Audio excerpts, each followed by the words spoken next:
ఆనాడు పివి నరసింహారావు గారు మొదలుపెట్టిన సంఘాలు చంద్రశేఖరరావు వచ్చినప్పుడు గ్రహణం పట్టినాయి. సూర్యగ్రహణం చంద్రగ్రహణం బట్టి ఎట్లా కనిపించుకుంటా పోతాయో ఈ చంద్రగ్రహణం బట్టి మా సంఘాలను మా ఆడబిడ్డలను నిర్వీర్యం చేసిన మాట నిజం కాదా? సున్నా వడ్డీ కానీ పావులా వడ్డీ కానీ మీ బ్యాంకు లింకేజ్ కానీ ఆనాడు చంద్రశేఖరరావు ఎప్పుడన్నా ఇచ్చిండా? మరి ఇవాళ నేను మా సీతక్కమ్మ భట్టి గారు 1000 కోట్ల రూపాయలు సంఘాలకు ఇచ్చి మీ లింకేజీలు ఇచ్చి ఇవాళ మిమ్మల్ని అభివృద్ధి పదం వైపు నడిపిస్తున్న మాట నిజం కాదా? ఇవాళ 1000 కోట్ల రూపాయలు ఈ వనపర్తి సాక్షిగా మా ఆడబిడ్డలకి ఇచ్చిన మాట నిజం కాదా? ఎవరన్నా అబద్ధం చెప్పచ్చు, ఇంటాయన సాయంత్రం వేస్తే మర్చిపోవచ్చు, కానీ మా అక్కలు మర్చిపోతారా, మా ఆడబిడ్డలు మర్చిపోతారా అని నేను అడుగుతున్నా. ఇవాళ మా అక్కలకు మా సంఘాలు నిర్వీర్యం అవుతుంటే మా అధికారులను మా సీతక్కని పెట్టి సమీక్షించి ఇవాళ రాష్ట్రంలో 67 లక్షల మంది ఆడబిడ్డలను సంఘాలలో సభ్యులను చేసి రేపటి దినం 1 కోటి మందిని సంఘాలలో సభ్యులుగా చేసి మా ఆడబిడ్డల్ని కోటీశ్వరులను చేయాలని రోజుకు 24 గంటలు నేను కష్టపడుతుంటే బీఆర్ఎస్ వాడు బీజేపీ వాడు వచ్చి బండలు తీసుకొని కొడుతున్నారు.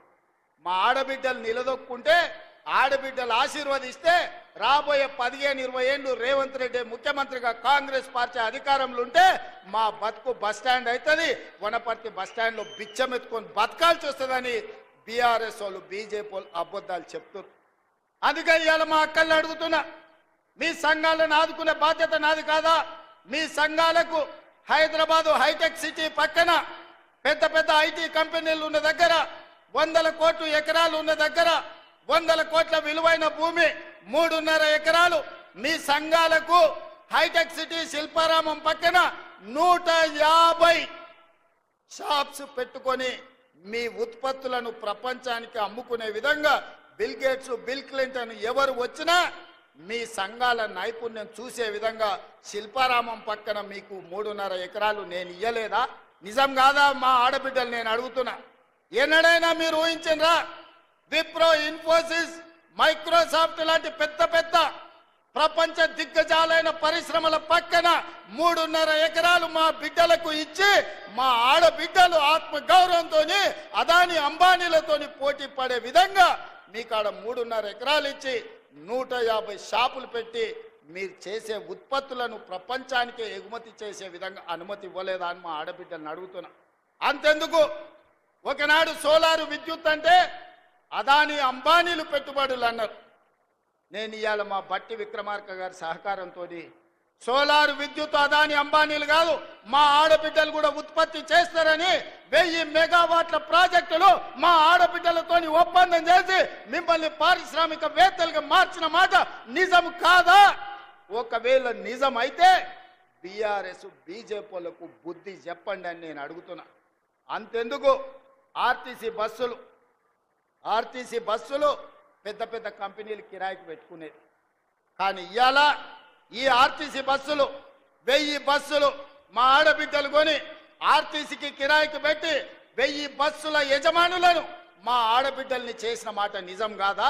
ఇవాళ 1000 బస్సుల యజమానులుగా మారిన మీరు పెట్టిన బస్సుల్లో, మీరు కొన్న బస్సుల్లో మీ ఆడబిడ్డలు మీ పిల్లలు చదువుకోవడానికి ఉచితంగా వెళ్తుంటే ఇవాళ మీకు గౌరవం పెరిగిందా తగ్గిందా? ఆనాడు కేసీఆర్ ఉన్నప్పుడు ఇంటాయన మందు దాగొచ్చి కొడుతున్నప్పుడు ఎట్లుండే, ఇవాళ మీ సోదరుడు రేవంత్ రెడ్డి వచ్చిన తర్వాత మీ వ్యాపారాలు పెరిగిన తర్వాత మీ గౌరవం పెరిగిందా లేదా ఒక్కసారి ఆలోచన చేయండి అని మా అక్కల్ని అడుగుతున్నా. ఇవాళ నేను ఒకనాడు పాఠశాలల్లో బట్టలు కుట్టాలంటే చంద్రశేఖరరావు పెద్ద పెద్ద కంపెనీలకు ఇచ్చి కమిషన్లు మెక్కిండు.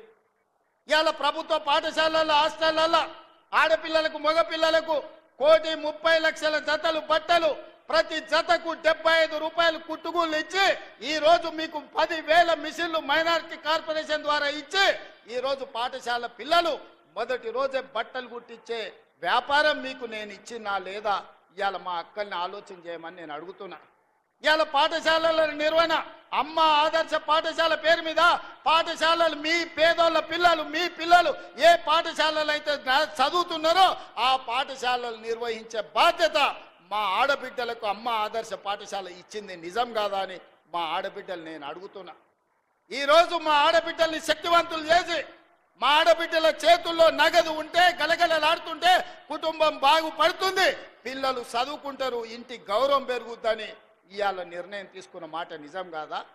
ఇవాళ 4,50,000 ఇందిరమ్మ ఇండ్లు ప్రతి ఇంటికి 5 లక్షల రూపాయలు ఉచితంగా ఇచ్చి 4,50,000 ఇండ్లు ఆడబిడ్డల పేరు మీదనే మంజూరు చేసి ఇంటి యజమానులుగా మిమ్మల్ని చేస్తున్న మాట నిజం కాదా? పనులను మన నారాయణపేటలో మనం ప్రారంభించుకోలేదా? ఒక్క సంవత్సరం తిరిగే లోపల ఒక్క ఆడబిడ్డల కోసమే ఇన్ని చేస్తే విద్యార్థులకు నిరుద్యోగ యువకులు మీరు గుండె మీద చేయి పెట్టుకొని ఆలోచన చేయండి. ఆనాడు తెలంగాణ ఉద్యమంలో క్రియాశీలకంగా పోరాటం చేసిన మీరు విద్యార్థి వీరులారా, అమరులైనరు, నిరుద్యోగులైనరు, ఉద్యమకారులైనరు, ఉవ్వెత్తున తెలంగాణ ఉద్యమం చేసింది. 10 ఏళ్ళు ఒక్క ఉద్యోగమైన చంద్రశేఖరరావు ఇచ్చిండా? వాళ్ళ ఇంట్లో ఉద్యోగాలు ఇచ్చుకున్నాడు.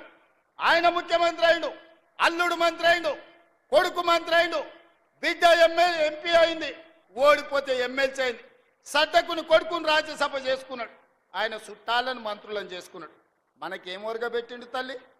కానీ అదే ఇందిరమ్మ రాజ్యం వచ్చిన తర్వాత ప్రజాపాలనలో మొదటి సంవత్సరం నిరుద్యోగ యువకులకు ప్రభుత్వ ఉద్యోగాలు 55,163 ఉద్యోగాలు భారతదేశంలోనే స్వతంత్రం వచ్చినప్పటి నుంచి ఈనాటి వరకు ఒక్క సంవత్సరంలో 55,000 ఉద్యోగాలు ఇచ్చిన ప్రభుత్వం ఏదైనా ఉందంటే మీ తమ్ముడి ప్రభుత్వం, మీ అమ్మ ఇందిరమ్మ ప్రభుత్వం తప్ప గత పాలకులు చేసింది కాదు.